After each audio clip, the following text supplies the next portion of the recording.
He was 12 years old, covered in bruises, and walked straight into a biker clubhouse where most people wouldn't dare to enter. But he didn't ask for help, didn't beg for money. He asked for one thing that shocked everyone in that room. "Can I work here?" The door groaned on rusty hinges, and every head in the Rust Fangs clubhouse turned toward the sound.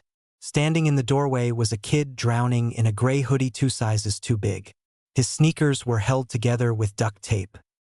His hands were shoved deep into his pockets, and his face was angled down, but not enough to hide the purple-yellow bruise spreading across his left cheekbone. "Wrong address, kid," someone called out from the back. But the boy didn't leave. He stepped inside. "I'm looking for work," the boy said, his voice steady but quiet. "After school, I can sweep floors, clean tools, organize parts, whatever needs doing." The laughter came then, louder this time. But Keller wasn't laughing. The sergeant-at-arms sat in the corner, a mountain of a man with a shaved head and a scar that ran from his temple to his jaw. A souvenir from Fallujah. What he saw in this kid's face wasn't desperation. It was determination wrapped around shame, held together with quiet strength. Keller stood. "What's your name?" "Noah." "Noah Collins. You live around here, Noah Collins?" "Oak Street, the yellow house with the chain-link fence." Keller knew that house. Foster home.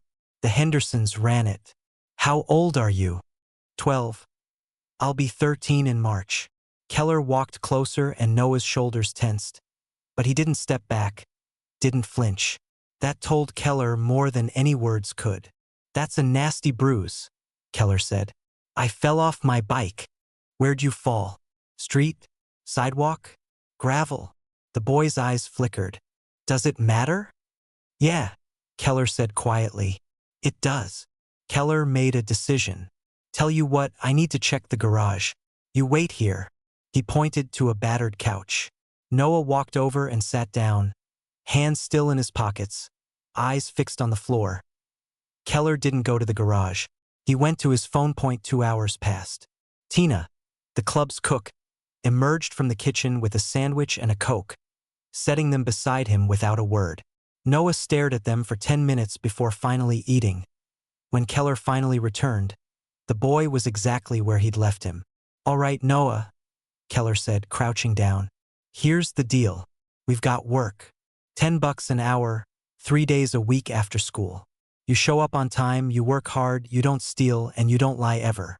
Can you do that?" Noah's eyes widened. "Yes, sir." "Good. We start Tuesday, 4 o'clock. Don't be late." Noah stood, nodded once, and walked toward the door. His hand was on the handle when Keller spoke again. "Noah." The boy turned. That bruise didn't come from a bike. It wasn't a question. Noah's face went blank. "Tuesday," Keller repeated. "For :00. What the hell was that about?" Razor asked.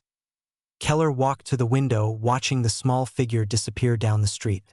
That was a kid asking for a lifeline, and we're damn well going to throw him one. Noah showed up Tuesday early. Keller led him to the garage and introduced him to Lucky, a wiry man with forearms covered in faded tattoos. "Kid's going to help with cleanup," Keller said. Noah swept like his life depended on it. Lucky watched. The kid didn't cut corners, didn't complain, just worked. After an hour, Lucky called him over with a box of mixed engine parts. "I need them sorted by size and type." What Lucky saw surprised him. Noah didn't just sort. He organized, created little rows, lined things up by size with precision that spoke of a mind that craved order in a chaotic world. "You're good with your hands," Lucky said. "My dad used to fix cars before." "Before what?" The guard slammed back up. "Before he left." Lucky knew better than to push. "If you want, I can teach you some basics. How engines work." Noah's eyes lit up. "Really?" "Yeah. But only if you keep showing up and working hard." "I will. I promise." Moose Joe walked in, a bear of a man in his 60s with a white beard. He'd been the club's VP until his son died 8 years ago. Overdose. The foster system had bounced the kid through 7 homes in 4 years. "Keller says you walk home down Oak Street," Joe said. "I'm headed that way." I'll walk with you. They walked in silence. As they neared the yellow house, Noah's pace slowed. Joe could see movement through the window. A large man pacing, agitated. Noah's body language changed. Shoulders curling inward, head dropping, hands disappearing into pockets like he was trying to make himself smaller. Noah, Joe said quietly, stopping a house away. If things ever get bad, I mean really bad, you call this number. He pulled out a card. Day or night, someone will answer. Noah took the card. Why are you doing this? Joe's throat tightened. Because you asked for work instead of a handout. That takes guts, and people with guts deserve people who've got their back. Joe waited until Noah was inside. He pulled out his phone and called Keller. It's worse than we thought. I know, Keller said. I've already made some calls. We're going to document everything. And if that's not fast enough, then we handle it our way. 3 weeks in, and Noah had become part of the garage's rhythm. Thursday evening, the clubhouse door slammed open. Where is he? Where's the kid? Clive Henderson stood in the doorway. 6 feet 2 inches, 220, with rage simmering in bloodshot eyes. Lucky stepped in front of Noah. Can I help you? You can mind your own damn business. That's my foster kid. And he's coming home now. Keller emerged from the office. Mr. Henderson, Noah's work shift ends at 6 o'clock. It's 5:30. I don't give a rat's ass about his shift. Actually, Keller said, his caseworker signed off on the work program. I've got the paperwork. That was a lie. But Clive didn't know that. You people think you can just take in strays. Fill his head with ideas. What kind of responsibilities? Keller asked, taking one step forward. Behind him, Razor and 2 other bikers had materialized. Because from where I stand, Noah shows up here with fresh bruises every few days. So, I'm real curious about these responsibilities. You don't know what you're talking about, Clive said. Kid's clumsy falls down. And maybe if he wasn't such a screw-up, I wouldn't have to. He caught himself. Wouldn't have to. What? Keller's voice could have cut glass. Clive pointed at Noah. You home 1 hour. He stormed out. 20 minutes later, Moose Joe walked Noah home again. But this time, Barker followed on his bike, circling the block, making his presence known. You don't have to go in, Joe said. I do. If I don't, he'll call the caseworker, say I ran away. Then I go to a group home and those are worse. How do you know that? Because I've been in 3 of them. This is number 4.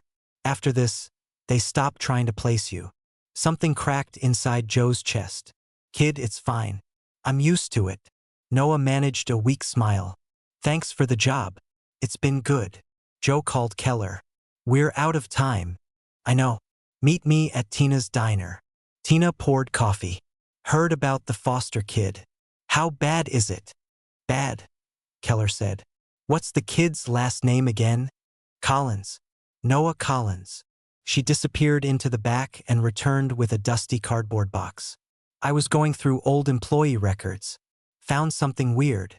She pulled out a file. Emma Collins. She worked here 20 years ago. Got pregnant. Had a baby boy.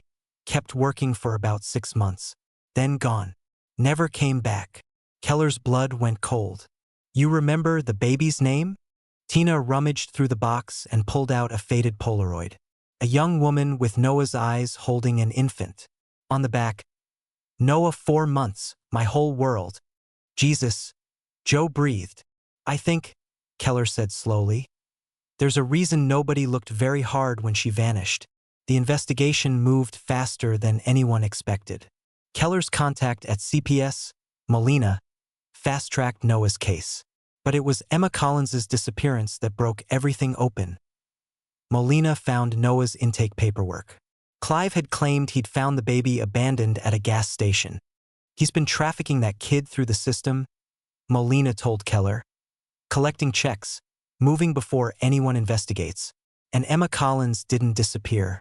Someone made her disappear. The emergency hearing was set for Friday morning. Noah had no idea. That night, Moose Joe told Clive, I'll be here tomorrow morning at 7. Noah's got an appointment. Friday arrived cold and bright. Joe picked Noah up at 7 sharp. Where are we going? Courthouse. There's someone who needs to talk to you. About what? About whether you want to keep living in that house. The silence stretched. Do I have a choice? Yeah, kid. For the first time, you do. Molina presented evidence. Photographs, medical records, testimony from teachers. When the judge asked Noah where he wanted to go, he looked at Moose Joe and said, with them, the Rust Fangs. They're the only ones who ever gave me a choice. The judge granted emergency temporary guardianship to Joseph Moose Joe Mancini. Clive was escorted out screaming. Noah didn't look back once. The clubhouse threw together a bedroom in 2 days. By Sunday, Noah had a space. Not much, but his. That evening, Keller raised a beer. To the kid who walked into a biker clubhouse asking for work. You got guts, Noah Collins. And now you've got family. To family. The room echoed. Later, Joe found him on the front steps. You okay? My mom. Do you think we'll ever find out what happened? I don't know, Joe said honestly. But we're going to try, and whatever we find, you won't face it alone. Noah leaned against Joe's shoulder. Thank you for seeing me. Joe's throat closed up. Thank you for being brave enough to walk through that door. The system hadn't saved him. A kid asking for work and a group of broken men choosing to be better. That's what saved him. And sometimes that's exactly how family is born.